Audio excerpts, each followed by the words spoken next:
Aproveitar enquanto as crianças ainda estão quietinhas. Salmo 128. Diz assim a palavra do Senhor: Bem-aventurado aquele que teme ao Senhor e anda no seu caminho. Do trabalho de tuas mãos comerás, feliz serás e tudo te irá bem. Tua esposa no interior de tua casa será como a videira frutífera, teus filhos como rebentos da oliveira à roda da tua mesa. Eis como será abençoado o homem que teme ao Senhor. O Senhor te abençoe desde Sião, para que vejas a prosperidade de Jerusalém durante os dias de tua vida. Veja os filhos de teus filhos, paz sobre Israel. Vamos orar mais uma vez. Senhor, ajuda-nos a compreender a tua palavra e extrair dela verdades, ó Deus, que sejam suficientes, ó Pai, para moldar a nossa maneira de viver. E nos apontar, ó Deus, o caminho para a vida de acordo com a tua vontade. Sensibiliza o nosso coração nesta hora para compreendermos o que o Senhor tem a falar conosco. Em nome de Jesus. Amém. Nós vivemos num mundo muito confuso. Extremamente confuso. Hoje eu vi uma foto interessante. Um amigo meu no Facebook colocou uma foto de ovos de tartaruga marinha e ele escreveu lá: nós defendemos e criminalizamos, defendemos os ovos das tartarugas marinhas e criminalizamos quem destrói isso, mas legalizamos o aborto de crianças aos 3 meses de idade ou de gestação.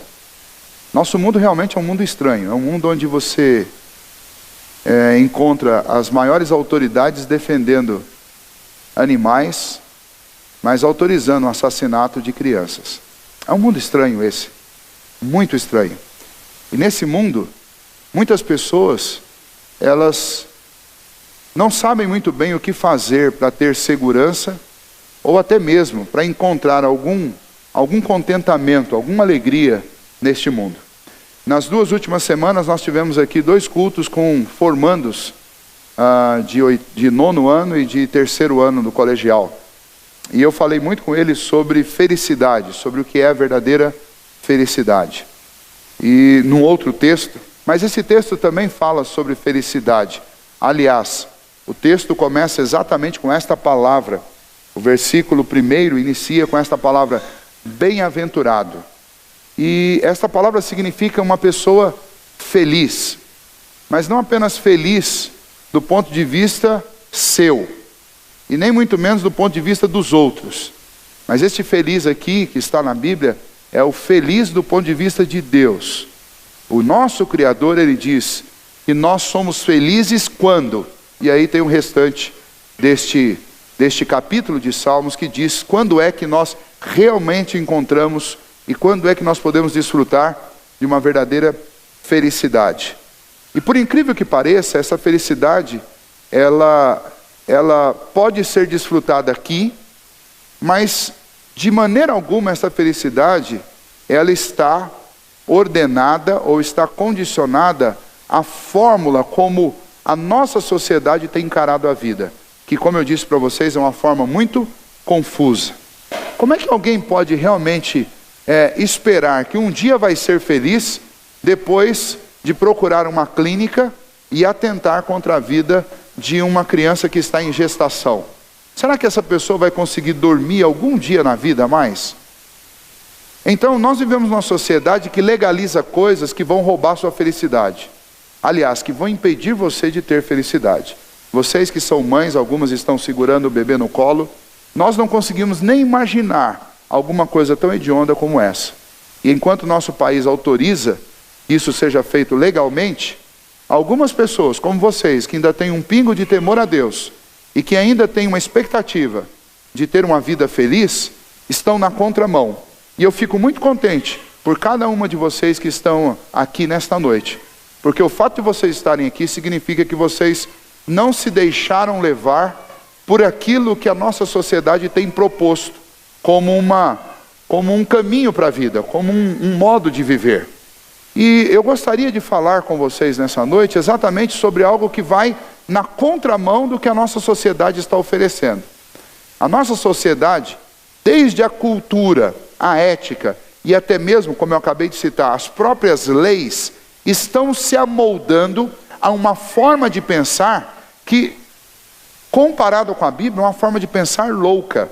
Aliás, a própria palavra de Deus diz que a ciência dos homens, ou a sabedoria dos homens, é loucura para Deus. Aonde está a sanidade e aonde está a coerência de uma sociedade que autoriza o aborto aos 3 meses de gestação? Não há sabedoria, não há inteligência, é apenas loucura em cima de loucura. E aliás, é o que mais a gente tem visto e ouvido a respeito do que se faz lá em Brasília. A sede do governo do nosso país é um lugar que está acostumado a promulgar e a defender coisas loucas. Mas voltemos para a palavra de Deus.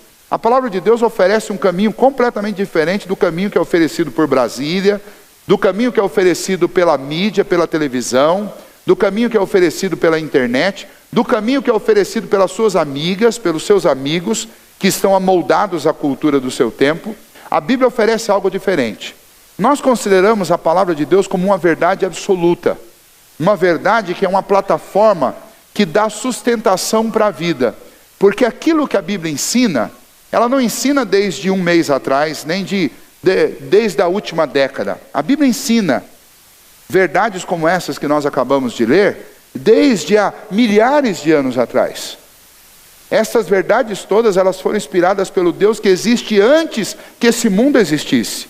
E então estas verdades aqui, elas são universais e elas são atemporais. Elas não estão sujeitas à mudança com o tempo. Se você lembrar um pouquinho dos relacionamentos e da maneira de comportar-se, de quando você era criança, você vai ver que de lá para cá muita coisa mudou. Eu tenho 40 anos de idade, mas eu ainda cresci na época que, quando meu pai olhava para mim, para a cara feia, me dava até vontade de fazer xixi, de tanto medo que eu tinha dele. E eu imagino que alguns aqui mais velhos do que eu sabem muito bem disso, porque viram coisas piores. O meu pai me contava que a época que a minha avó pegava ele para disciplinar, principalmente porque ele não gostava de fazer tarefa escolar, e ele estudou só até o 4º ano, ela tinha um instrumento que inclusive tinha na escola também, chamado palmatória, que é uma raquete de madeira cheia de furinho, e quando a criança não faz o que é mandado na escola ou em casa, eles davam uma raquetada daquela, e ele disse que a carne da mão subia naqueles buraquinhos. Depois ficava o resto do dia aquele monte de bolinha vermelha na mão, ardendo. Modelo de ensino de 50, 60 anos atrás. Hoje impensável. Se uma professora fizer um negócio desse hoje, ela vai presa. Por quê? Porque a nossa sociedade não só está mudando culturalmente, mas ela está mudando eticamente, e eu vou dizer algo para vocês, ela está mudando para pior, infelizmente. Porque nessa mesma época da palmatória, nenhum professor era internado, como recentemente uma professora lá do ABC Paulista foi internada e estava numa UTI porque foi espancada dentro de uma sala de aula. Nessa época não tinha filho matando o pai. Nessa época não tinha filho extorquindo o pai para comprar droga. A nossa sociedade, ela está mudando e está mudando para pior. E então, eu quero convidar você a fazer algo diferente. Eu quero convidar você a moldar os costumes da sua casa, a forma de educar o seu filho, a maneira de se relacionar com o seu marido ou com a sua esposa, não à luz do que é moda. A moda agora é fazer isso. Eu espero que vocês não façam isso. Eu espero que vocês usem a Bíblia como uma plataforma para organizar a vida de vocês, tanto na educação das crianças, quanto na relação com os pais, na relação com o esposo, na relação com a esposa. Existem 2 maneiras, eu citei isso ontem, de viver a vida. Você pode viver a sua vida a partir da forma de pensar do mundo por aí, que é essa loucura que eu estou citando para vocês, ou você pode pensar e viver a sua vida a partir dos pensamentos de Deus. São 2 maneiras diferentes de viver. Uma, você vai pegar como exemplo o que o mundo está dizendo, mas você tem que lembrar que isso é volátil, fica mudando toda hora. A outra é pegar o que a palavra de Deus, que é firme, e que vem há milhares de anos ensinando o pai a ser pai, mãe a ser mãe, filho a ser filho, esposa a ser esposa, esposo a ser esposo. E então essa palavra tem para nós algumas recomendações bem interessantes. A primeira delas vai para nós homens, vai para o chefe da casa. E como eu sei que na nossa sociedade, inclusive, tem algumas mulheres que são ao mesmo tempo a mãe e também o chefe da casa, essas recomendações elas servem para todos, não só para o homem, mas para a mulher. E a primeira recomendação que ele diz é que o caminho para que você realmente experimente felicidade dentro da sua casa é que você tema o Senhor e ande nos seus mandamentos. Vejam, bem-aventurado aquele que teme ao Senhor e anda no seu caminho. Ou seja, o que a Bíblia está propondo é: felizes são as pessoas que não deixam a sua vida ser moldada pelo pensamento do seu tempo. Felizes são as pessoas que deixam a sua vida ser orientada pela verdade da palavra do Senhor, pelo caminho de Deus. Porque quem nos criou foi Deus. Ninguém sabe melhor sobre você, sobre relacionamentos humanos, sobre criação de filhos, sobre educação de filhos, sobre relacionamento conjugal, do que Deus. Foi Ele que criou isso tudo, é dele que veio essa ideia. Ninguém conhece melhor disso do que Deus. E então, entre ouvir o psicólogo que fala lá no programa da Ana Maria Braga, entre ouvir o debate que acontece à tarde nesses programas aí de relacionamento que aparece lá na televisão, que põe marido para brigar com a mulher, que põe filho para brigar com mãe, mãe para brigar com filho, em vez de você gastar tempo com isso, gaste tempo conhecendo e obedecendo o caminho de Deus. A palavra de Deus diz que felizes são as pessoas que temem a Deus e andam nos seus caminhos. É um modelo diferente para a sua vida. Talvez você não fez isso por não conhecer, mas a palavra de Deus, ela é clara. Ao contrário do que muitas pessoas dizem que é difícil de entender a Bíblia não é difícil de entender. Principalmente porque a Bíblia tem junto dela o maior de todos os professores. A palavra de Deus, ela é ensinada no nosso coração pelo Espírito de Deus. Quando você abre a Bíblia, você pode, do seu jeito, orar e pedir: Senhor, me ajude a entender a sua palavra. E quando você começar a ler, o Espírito de Deus vai jogar tanta luz dentro do seu coração e da sua mente, que você vai compreender. Textos como esse que nós estamos lendo, que são textos claros, que dizem que a nossa vida é muito melhor. Dizem que nós podemos experimentar verdadeira felicidade quando nós obedecemos e quando nós tememos a Deus. Mas não só é essa a recomendação. A segunda recomendação que ele faz no versículo 2, ele fala que trabalho, intempéries, problemas fazem parte da nossa vida. Mas ele diz que o homem que teme ao Senhor, ele tem alguns privilégios que Deus concede. Isso é promessa de Deus. O homem que teme ao Senhor e anda nos seus caminhos, ele tem a primeira promessa que Deus faz para ele é o seguinte: do trabalho das suas mãos comerás, do trabalho de suas mãos comerás. É interessante essa expressão. Nós sempre temos uma dificuldade na administração financeira, porque parece que dinheiro nunca é suficiente. Quem ganha 1.000 precisa de 2, quem ganha 2 precisa de 4, quem ganha 4 acha que precisa de 8, e quem ganha 8 acha que precisa de 16, porque dinheiro parece que nunca é suficiente. Mas esse texto diz que para o homem que teme ao Senhor, não importa o quanto ele ganhe, o que ele ganhar vai ser suficiente para que ele supra as necessidades básicas da casa dele. É ou não é uma promessa? É uma promessa de Deus. Eu conheço muita gente que viveu quase que a vida toda de salário mínimo e que conseguiu ter casa, carro, formou os filhos e nunca viveu enforcado. Queria aprender como é que faz isso. A Bíblia está dando uma pista. A Bíblia diz que o segredo para que você consiga viver com pouco e ter tudo o que você precisa, o segredo é temer a Deus. O homem que teme ao Senhor, o texto diz: do trabalho de suas mãos comerás. Não está dizendo se o trabalho dá muito ou se o trabalho dá pouco. Está dizendo que do trabalho das suas mãos comerás. E o comer aí não tem a ver com comida só, tem a ver com saciar todas as necessidades básicas da sua vida. Isso tem tudo a ver com uma outra frase que Jesus usou lá no Novo Testamento. Jesus disse assim: não andeis ansiosos com o que haveis de comer, nem com o que haveis de beber, nem com o que haveis de vestir. Porque a ansiedade não resolve o problema. Mas busca em primeiro lugar o reino de Deus e todas essas coisas vos serão acrescentadas. Aí a gente começa a entender melhor. Por que do trabalho das mãos esse homem vai sobreviver? Porque a prioridade dele é Deus. Lembra? Ele teme ao Senhor e anda nos seus caminhos. E por temer a Deus e andar nos seus caminhos, não importa o quanto ele ganhe, Deus se compromete em fazer com que o que ele ganhe seja o suficiente. Deus multiplica.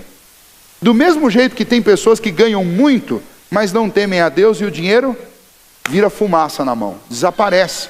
E a pessoa mal dá conta de cumprir com as suas obrigações. Tem muita gente no mundo aí, ganhando muito e devendo para todo mundo porque não consegue suprir as necessidades mais elementares, porque o dinheiro desaparece. É falta de temor a Deus. Um outro texto que nós lemos no início, Salmo 127, diz que inútil vos será acordar de madrugada e dormir tarde. E o texto diz, aos seus amados ele dá enquanto dormem. Ou seja, esse texto está dizendo para nós o seguinte, que a pessoa que teme a Deus, ela trabalha no horário que é horário para trabalhar. Ela não precisa trabalhar de madrugada e nem ela precisa trabalhar de noite. No horário que ela tem que trabalhar, ela trabalha e enquanto ela dorme, o Senhor supre tudo o que ela precisa. Ela não precisa fazer hora extra. Hora extra, na realidade, é um absurdo, é algo que não deveria existir. Porque a hora extra significa 1 hora extra de trabalho e 1 hora a menos na sua família, com o seu esposo, com a sua esposa ou com o seu filho. Cada hora extra que você está ganhando, você está trocando o tempo do seu filho por dinheiro. Você acha que vale a pena? Trocar o tempo que eu poderia dedicar para minha família por dinheiro? Você acha que é uma troca boa isso? A palavra de Deus diz que não. Que o que você precisa realmente fazer é confiar em Deus, temer a Deus. Porque aqueles que temem a Deus, do trabalho de suas mãos comerão. E além disso, tem uma outra recompensa por temer a Deus e andar nos seus caminhos. Diz que feliz será. Feliz será. Nós não estamos falando sobre felicidade? Tem muita gente que tem muito dinheiro e é infeliz. Essa semana está sendo julgada, né, na última instância, aquela jovem que assassinou o homem que era dono da Yoki, né, um japonês lá que era dono da Yoki. Ou seja, gente muito rica. É uma história interessante, porque ele era milionário, né, mas não era feliz no casamento. Se separou da sua mulher. Casou de novo. E ele casou com quem? Casou com uma moça que ele encontrou num site de garota de programa. Olha onde ele foi procurar uma esposa. E aí, para ela, isso foi o sonho. Imagine você numa situação dessa. A mulher era uma prostituta, vivia de vender o corpo. Da noite para o dia, um homem milionário se casa com ela. E então, de quem não tinha nada e tinha que vender o corpo para sobreviver, passou a ter tudo. E depois, numa crise de ciúme, porque descobre que ele estava traindo, ou seja, ele continuava infeliz. Porque agora ele estava traindo ela com a outra. Ela decide tirar a vida dele. E não apenas tira a vida e esquarteja o cidadão. E depois ainda tenta esconder, foi presa aqui perto, em Capão Bonito, quando ela estava passando pelo posto rodoviário lá. Vejam só que história. Essa história é a história da infelicidade. A infelicidade que é divulgada e é defendida pelos meios de comunicação. Quando você assiste uma novela por aí, qual que é o roteiro, o enredo de tudo enquanto é novela? O roteiro é, para ser feliz você tem que trair seu marido, trair sua esposa, você tem que ter um amante, você tem que ter dinheiro. Isso não é roteiro de novela? Em tudo enquanto é novela não tem alguém tentando dar o golpe e tomar uma empresa que não é dele. Tem uma mulher que gosta do marido da outra. Tem um marido que gosta da mulher da outra. E tem um homem que gosta de um homem e uma mulher que gosta de uma mulher. Esse é enredo de novela. Agora, isso funciona? Não, isso sempre termina em grande infelicidade. Enquanto a palavra de Deus diz que o homem que teme ao Senhor e anda nos seus caminhos, do trabalho de suas mãos ele comerá, e a segunda afirmação que o texto diz é que ele será feliz. Feliz será. Felicidade não é uma coisa que está escondida atrás de um muro lá na frente, que está escondida na próxima esquina, ou que está escondida no próximo ano, ou que está escondida depois que eu cumprir uma porção de coisas. Felicidade é algo para você sentir já, independente de ter muito ou ter pouco, independente de estar cercado de um monte de gente ou não. Felicidade é uma coisa que é produzida por Deus dentro do coração das pessoas. Não sei se você sabia, mas uma das primeiras palavras que foram usadas para descrever pessoas crentes é entusiasmo. Os gregos ficaram tão embasbacados com a maneira como as pessoas que temiam a Deus viviam, que eles arrumaram um nome para descrever pessoas que temiam a Deus. E o nome que eles arrumaram é entusiasmo, que significa, na língua grega, ter um Deus dentro de si. Então, quando os gregos encontravam aqueles homens lá do povo judeu, cheio de Deus no coração deles, que confiavam em Deus, eles diziam: lá vai alguém entusiasmado. Ou seja, lá vai alguém cheio de Deus, porque eles olhavam para a pessoa e viam que a pessoa estava animada, estava contente, que ninguém podia segurar aquela pessoa, porque ela estava cheia de Deus. A maneira, ainda que eles não sabiam o que isso significava, mas eles diziam: parece que tem um Deus preso dentro dessa pessoa, de tão alegre, animada, forte que ela é. E é isso que esse salmo está dizendo. O homem que teme ao Senhor e anda nos seus caminhos, ele é alguém que trabalha e é feliz com o ganho dele. É alguém que sente felicidade. Ele não está atrás da felicidade, ele já é feliz, porque a vida dele está fundamentada sobre a palavra de Deus. Ele não está inventando moda, ele não está tentando descobrir um meio de ser feliz. Ele já é feliz porque Deus está dentro do coração dele, porque ele faz as coisas que agradam a Deus, porque Deus guarda, porque Deus sustenta a vida dele. E aí ele diz que não só ele está feliz, mas tudo irá bem na vida dessa pessoa. Todo mundo na vida sabe que vai passar por tempestade, vai passar por dificuldade. Todos nós passamos por isso. Enfermidade, às vezes um problema de desemprego, às vezes um problema financeiro, às vezes uma crise de relacionamento. Todos nós passamos por isso. Mas uma coisa é você passar por isso, aprender e superar. Outra coisa é você passar por isso e a sua família se esfacelar, quebrar e essas coisas não serem resolvidas nunca mais. Esse texto está dizendo que o homem que teme ao Senhor, ele vai ter problema como todos os outros, mas ele vai atravessar e ele vai atravessar bem. E quando ele atravessar, do lado de lá ele vai estar melhor do que ele estava quando o problema começou. Ou seja, as dificuldades e as lutas não vêm para piorar. As dificuldades e as lutas vêm para melhorar a vida dessa pessoa. É isso que o Senhor promete. Por que eu estou então sugerindo a vocês que construam a vida de vocês sobre esta base, que é a verdade do Senhor, a verdade absoluta? Porque sobre esta base, você tem a promessa de que as coisas vão dar certo na sua vida. Vão dar certo no seu casamento, vão dar certo na criação do seu filho, vão dar certo no seu trabalho, porque quem garante isso é Deus. O que eu tenho que fazer? Eu tenho que crer nele, e eu tenho que temer ao Senhor, tenho que confiar no Senhor de todo o coração. E aí ele fala alguma coisa interessante sobre a esposa. Ele descreve a esposa no versículo 3 como uma videira frutífera dentro da casa desse homem.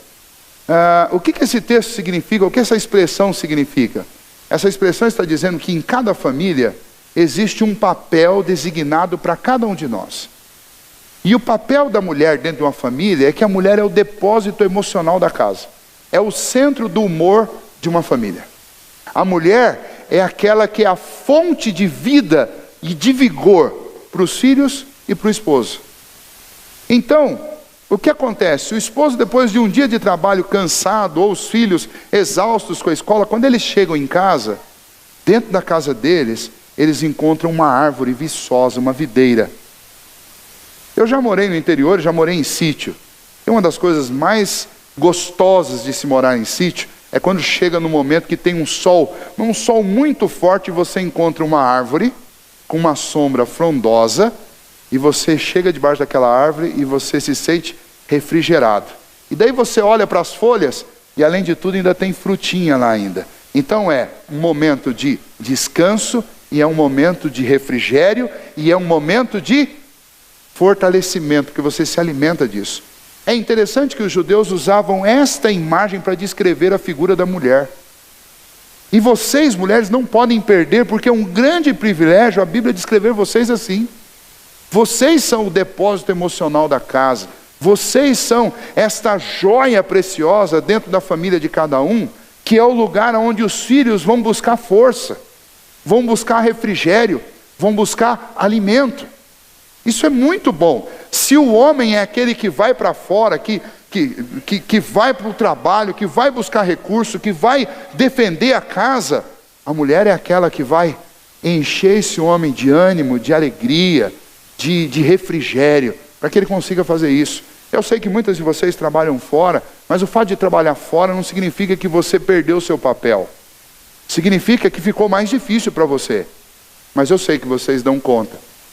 E num momento ideal, ou numa situação ideal, o melhor é que a mulher vivesse muito mais para a família do que para o sustento da família. Numa circunstância ideal, era assim que uma família deveria ser. Porque essa é a ideia de Deus, é o padrão de Deus. Não estou dizendo com isso que vocês estão proibidas de trabalhar ou qualquer coisa desse tipo. Muito pelo contrário. Mas o que eu estou dizendo é que vocês têm uma função muito mais nobre, têm uma função muito mais excelente do que trazer sustento para casa. Essa parte é a parte mais rústica. A parte de vocês é uma parte mais complexa, delicada e muito mais profunda. E muito mais do que sustento, vocês trazem humor, vida, refrigério para dentro do lar de vocês. Não percam isso de vista. O movimento feminista, como muitos desses movimentos que fazem parte dessa nossa sociedade louca, tirou vocês do papel nobre que Deus deu a vocês e colocou vocês num papel secundário. A mulher que abandona o seu lar para viver tão somente para trabalhar e trazer sustento para o lar, ela está trocando um papel nobre que Deus deu para ela por um papel secundário. Eu sei que muitas vezes as circunstâncias vão exigir isso. Mas não perca de vista um momento em que você possa voltar para o seu papel. Porque ele é muito mais importante para os seus filhos do que trazer sustento para dentro de casa. É melhor baixar o padrão e ter essa joia preciosa dentro do lar, do que às vezes a gente querer subir o padrão e perder em qualidade de vida dentro da família. Os filhos vão sentir a diferença. O esposo vai sentir a diferença. A casa vai sentir a diferença. Eu visito algumas casas e você vê claramente a diferença de uma casa em que você tem uma mulher com muito mais tempo de atenção para a casa e aquela casa que fica na mão da empregada ou que não fica na mão de ninguém. Quando você entra na casa, você já nota, a diferença é assustadora. Porque quando não tem uma mulher envolvida com a casa, ela é um lugar seco, frio, sem vida, sem beleza. Mas aqueles lugares onde você tem uma mulher vivendo e cuidando, nem que seja por meio período, é diferente. Você olha e você logo enxerga o papel da mulher ali, essa videira frondosa. Além disso, este versículo 4 também fala, aliás, versículo 3 fala sobre os filhos. E tem uma imagem interessante dos filhos aí que eu gostaria que vocês gravassem. Os filhos são descritos como rebentos da oliveira. O que é um rebento da oliveira? Na cultura dos judeus, eles produziam muito azeite, né, que é extraído da azeitona, da oliva. E naquela região da Palestina existia muitas oliveiras que nasciam naturalmente naqueles desertos por lá, naqueles terrenos que eles tinham. Eram chamados de oliveiras bravas. Eram oliveiras que ou não produziam azeitonas, ou produziam azeitonas de péssima qualidade. Então o que os agricultores judeus faziam? Eles iam lá e cortavam muitos rebentos, muitas mudas de oliveiras bravas, traziam para as plantações deles, faziam um corte no tronco de uma oliveira boa e deixava aquele rebento ali amarradinho, enxertado ali. E aí ele passava ali 6 meses, 1 ano. E depois eles retiravam aquele pedaço com um corte do tronco e plantavam no outro lugar. E o que acontecia? Quando aquela oliveira crescia, aquele ramo crescia, ele ao invés de dar o fruto, que era o fruto natural dele, que era uma azeitona ruim, ou às vezes nem produzir, ele dava uma azeitona boa, de boa qualidade, conforme aquele tronco onde ele foi enxertado. Por que o autor aqui está usando esta imagem para os nossos filhos? Porque ele está dizendo o seguinte: toda criança, sem exceção, nasce com a mesma natureza pecaminosa. Todos nascem. Eles nascem com tendência a desobedecer, eles nascem com tendência a serem violentos, a mentir. Eles nascem com tendência a todas essas coisas ruins. Porque a Bíblia diz que nós somos concebidos em pecado, somos formados em iniquidade. O pecado passa na nossa essência. Mas os filhos do homem que teme ao Senhor, eles são como estas mudas, que nascem de uma oliveira brava, ou seja, nascem contaminados pelo pecado, mas quando eles chegam à roda da sua mesa, eles vão aprender com você como ser uma oliveira boa. E então, se tem um objeto, um móvel na sua casa que é importantíssimo, e você precisa reservar tempo para ficar em volta deste móvel na sua casa, este móvel não é a televisão, não é o sofá, este móvel é a mesa. A mesa. Ponha, vocês esposas, coloquem a mesa do almoço, do café e do jantar e faça questão, chama todo mundo, e vocês mulheres têm poder para isso, chama todo mundo e fala assim, olha, almoço é 1 hora, nós vamos passar aqui junto. Não tem televisão, não tem celular, não tem música, é aqui, nós. Se é uma família de 3, de 4, coloca o teu esposo e os teus filhos juntos na mesa, porque a mesa é o lugar onde você vai ensinar o seu filho, onde você vai ensinar a sua filha, vai ensiná-lo a temer ao Senhor, vai ensiná-los a obedecer ao Senhor. A mesa é o lugar onde você vai poder saber o que está acontecendo na vida do seu filho, saber o que está acontecendo na vida da sua filha. A mesa é o lugar onde você vai saber o que está acontecendo com o teu esposo vai saber o que está acontecendo com você.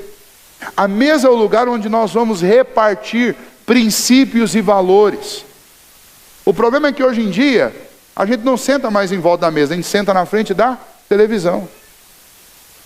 E quando senta na mesa, cada um com o celular na mão, eu fico louco da vida quando eu vejo criança de 5, 6 anos com o celular na mão. Parem com isso.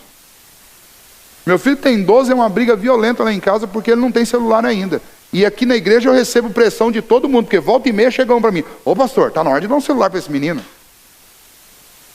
Mas é engraçado, você está estragando o seu, quer estragar o meu?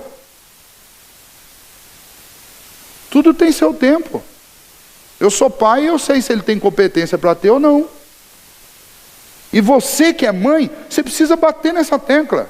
Porque quem está fazendo a cabeça dos nossos filhos hoje? Quem está fazendo a cabeça? É os malandrinhos aí dos vídeos, né? É a televisão, é tudo enquanto... É esses MC, não sei das quantas aí, que só faz música que dá vergonha. Eu tenho 40 anos de idade e tenho vergonha de ouvir algumas músicas que esses caras fazem. Aí fica na frente da televisão, é violência o tempo inteiro. Veja só, a gente está numa sociedade que a gente fica criticando o tempo inteiro. Nossa sociedade está violenta, nossa sociedade está violenta. Opa, peraí, vamos parar. Aonde é que todo mundo está aprendendo a ser violento? Você liga a sua televisão e veja lá. Todo desenho tem a ver com ira, com raiva, com tiro. Você pega os jogos de videogame que os seus filhos jogam lá no PlayStation deles. É tiro, tiro, tiro, tiro, tiro, tiro. E aí você quer que ele cresça e seja um gentleman, né? Seja alguém elegante, bondoso, que seja suave. Vai ser suave como? Você passou a infância dele inteira na frente de uma televisão com tiro. Na hora de comprar um presente para o filho, você vai, entra na loja de brinquedo e fala, tem um revolvinho aí? Quer dizer, quem está fabricando essa sociedade violenta? É a gente. Agora, o Salmo 28 diz que na casa do homem que teme ao Senhor não é isso não. Na casa do homem que teme ao Senhor, quem faz a cabeça do filho não é a televisão. Na casa do homem que teme ao Senhor, quem faz a cabeça do filho são os pais. E os filhos, eles vão crescer para ser o que os pais são. Se os pais são tementes a Deus, o filho também vai ser. Ele é o rebento da oliveira. E então, se os nossos filhos não vão bem, sabe aonde precisa começar o conserto? Na gente. Porque os nossos filhos, eles precisam de um ambiente que forneça informações corretas para eles, para que eles sejam bons filhos. Então a palavra de Deus propõe o quê? propõe que haja uma correção na vida e no caráter do pai, na vida e no caráter da mãe, e por consequência na vida e no caráter do filho. Qual que é o padrão? O padrão é a palavra de Deus. E qual que é a garantia? Deus garante, quem fizer isso vai ser feliz. Vai ser feliz, vai viver bem com o que ganha, vai atravessar as dificuldades, vai ir bem em tudo quanto fizer. Quem garante isso é Deus. E então, eu encerro essa palavra dizendo para vocês o seguinte: talvez está ouvindo isso pela primeira vez, ou talvez já ouviu muitas vezes. Mas hoje é um momento em que, mais uma vez, você está diante de uma situação decisória para a sua vida. Sobre qual plataforma eu vou viver? Sobre aquilo que o mundo está ensinando, aquilo que eu encontro na televisão, aquilo que eu encontro na vida dos meus amigos, ou eu vou viver de acordo com o que a Bíblia diz? Este livro é o livro mais traduzido, mais copiado e mais vendido em toda a história da civilização humana. Isso não pode ser por um acaso. Tem muita gente falando assim: cristão é mais uma religião dessas muitas que tem por aí. Não, não é mais uma religião. O nosso Deus é o Criador do universo. E Ele deixou um manual de como viver nesse mundo. E esse manual se chama Bíblia. E não só nos deixou o manual, mas Ele mesmo enviou o Filho dele para morrer na cruz, para que nós, através de Jesus Cristo, fôssemos capacitados a obedecer esta palavra. E termos a certeza de que quando a nossa vida acabar aqui, ela vai continuar no céu. Porque esta é a grande oferta graciosa da palavra de Deus. Não apenas felicidade aqui, que vai durar 80, 90 anos, depende da sua saúde física e da vontade de Deus. Mas principalmente felicidade na eternidade. Lá não é 1 ano, nem 10 anos, nem 100, nem 1000. Lá é para sempre. Talvez você está muito preocupado com a profissão e com o futuro econômico do seu filho. Mas a palavra de Deus ensina que a maior preocupação que nós devemos ter com o nosso filho é com a eternidade dele.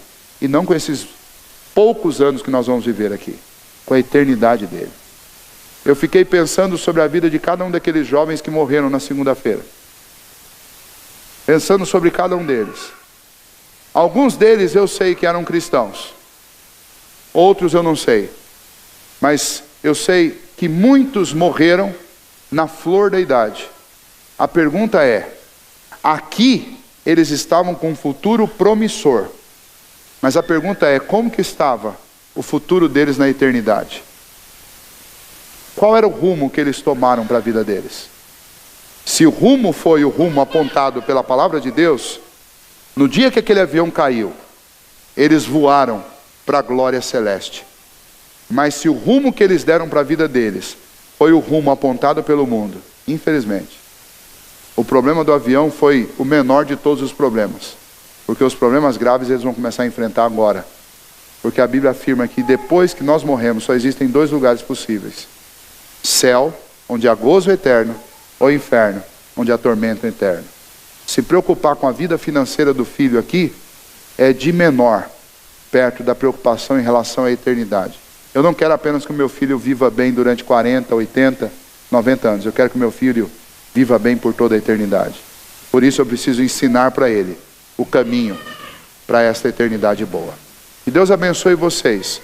O tempo é muito curto para poder falar tanta coisa que a gente poderia falar. Mas eu gostaria de desafiá-las para que vocês fizessem da Bíblia o manual de vida de vocês. Isso vai surtir um efeito muito grande, e uma diferença muito grande dentro de cada uma das famílias de vocês. Que Deus abençoe.